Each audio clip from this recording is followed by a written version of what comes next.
확실하게 내용입니다. 그래서 전쟁도 막고 여러 가지로 그분이 역할을 그렇게 하셨던 겁니다. 그래서 오늘 너무 시간이 없어가지고 내가 구체적으로 얘기 못 들었는데 마지막으로 얘기 드리면은 요 얘기 하고 가야 돼. 이 우리 민주주의도 불교에서 나왔습니다. 민주주의도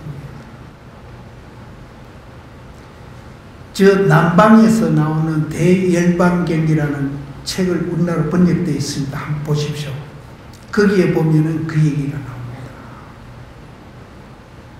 그 아사세, 못된 그 아사세 왕이 그 바지국을 쳐들어갈 때 그 우리 기복 불교 하듯이 그 아사세가 대신을 시켜가 부처님한테 물어보라.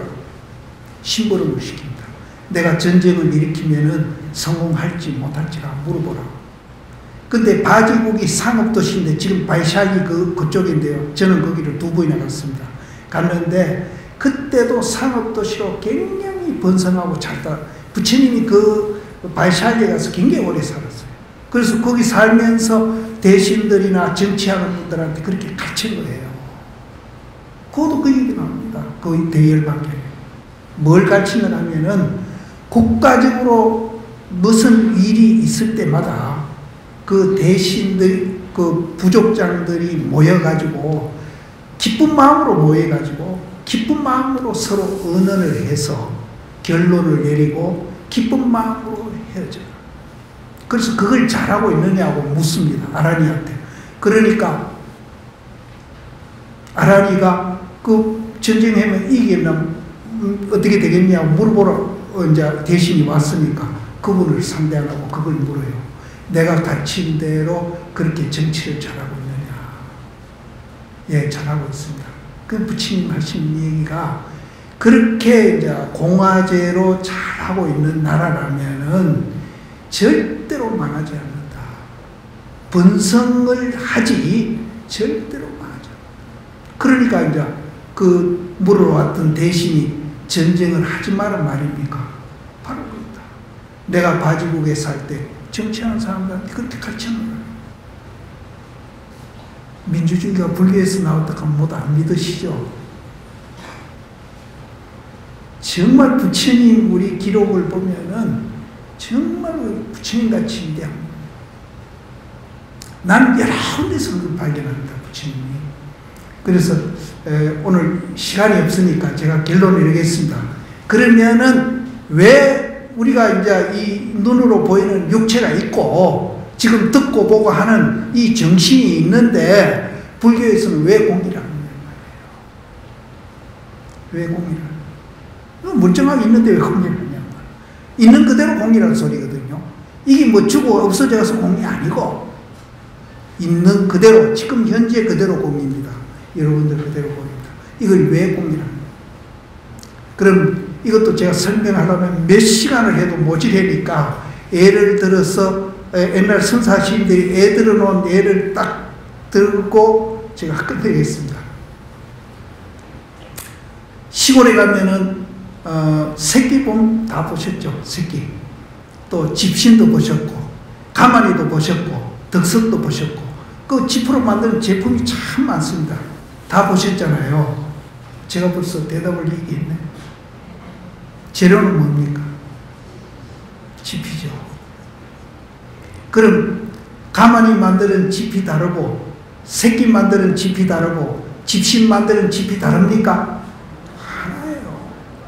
여기 지금 처사님들 가운데 2조 남전여비 하던 사상이 좀 남아있는 분이 있을지 모르겠는데 남자 여자도 지프로 외형으로 보면 다르죠. 지프로 보면 하나예요. 그 짚을 불교에서 말하는 공을 그 짚에다가 제가 비유를 드린 겁니다.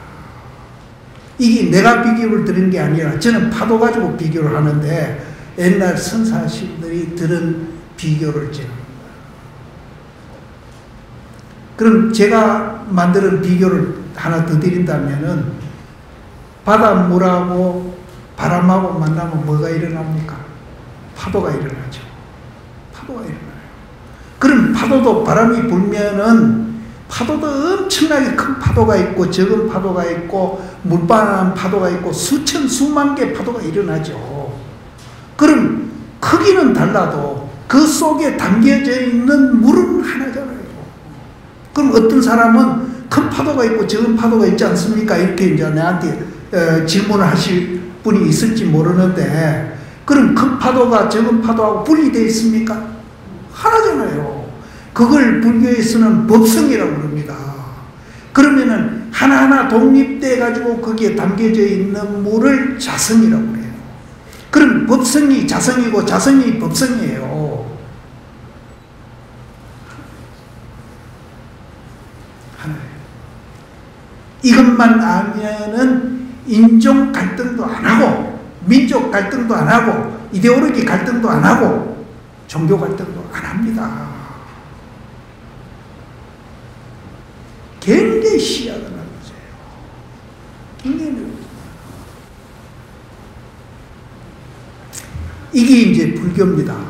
그래서 아까 제가 이 얘기 드리듯이 3단계를 거쳐서 이제 수행이 된다, 이런 얘기를 이제 불교에서는 정형적으로 하는데, 이제 저쪽 남방불교는 이제 좀 차례가 다릅니다. 다른데 사실은 이렇게 집약을 해보면 같아요.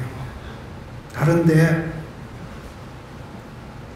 이 공이나 공에 대한 거는 모든 불교는 이제 같이 얘기를 하고 있습니다. 그래서 결국은 이거를 우리가 알게 되면은 그렇게 개인적으로도 마음이 편안하고 사회에서도 그런 갈등이 없어지지 않고, 우리는 지금 너무 사회에서 갈등을 심하게 하고 있습니다. 그래서 부처님도 그 당시에 사회 고민을 하면서 출가하셔가지고 그걸 고치는데 한평생 보냈는데, 우리는 이제 부처님이 만들어 놓은 길은, 부처님이 길을 만들었어요. 만들었는데 만들어 놓은 길 위에 가기만 하면 돼요. 그래서 이거를 우리가 이제 공부를 해가지고, 선을 통해서 공부를 해가지고 각계각층에서 지도자급에 계시는 분들이 요번에 이제 교육을 받는다 하시니까 우리 사회나 국가가 더 한층 안정되고 발전되도록, 이것이 이제 세계까지 이제 파급이 돼가지고 전쟁 없고 갈등 없는 이런 이제 잘 서로 협조하면서 더불어 살아가는 그런 이제 나라로 만들고, 개인적으로도 또 그렇게 사는 것이 굉장히 행복감을 느끼고요. 또 그런 일을 하는 자체가 바로 즐거움이에요. 하는 자체가. 내가 개인적으로 뭐를 이렇게 갖고, 개인적으로 남보다 뭐 특수하게 뭘 하는 거, 이것보다도 이 일을 이제 남한테 일을 우리는 보시라고 할 수 있습니다. 보시가 꼭 물질만 하는 게 아니에요. 정신적으로 하는 것도 보시, 물질적으로 하는 것. 또 남한테 자꾸 하는 것만 보시라고 주장하는 스님들도 더 많이 있어요. 근데 남한테 하는 것이 자기한테 하는 것이 돼야 되고, 자기한테 하는 것이 남한테 하는 것이 돼야 됩니다. 자기가 더 중요해요. 그러고 보면은 이제 나중에 남도 내보다 참 중요하거든요 하는 걸 또 알게 됩니다. 그래서 어쨌든 이런 계기를 통해서 개인적으로도 굉장히 행복하게 살아가시도록 바라고요. 또 이것이 밖으로 해양이 돼가지고 우리 사회 또 우리 국가 더 나아가서 세계가 이런 마음으로 모두 서로 얼굴 붉히고 싸우는 게 아니고 서로 웃으면서 협조하면서 살 수 있는 그런 길을 이 설림회를 통해서 열려지기를 저는 기대하고 바라면서 이제 오늘 제 얘기는 끝내겠습니다.